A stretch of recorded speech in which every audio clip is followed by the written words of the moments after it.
don't know what skill to pick. I'm good at photography, writing, designing logos, and editing videos, which I offer all these services as a package, blah, blah, blah, blah, blah.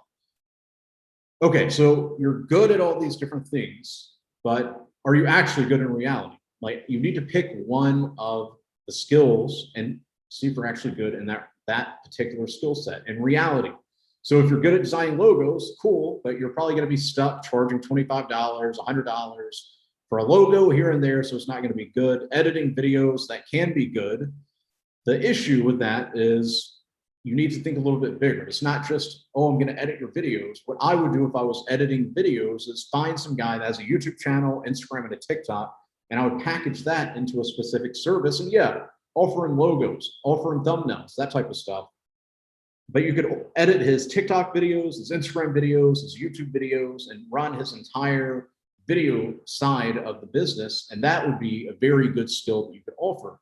If you're good at writing, everybody's good at writing. Or can you actually write in a way that sells and influences?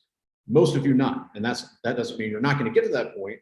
But out of all of this, I would start with video editing. That's the one that makes the most sense. I would find a YouTube channel or an Instagram influencer or a Twitter guy that is kind of already putting out video content, but he could make it way better.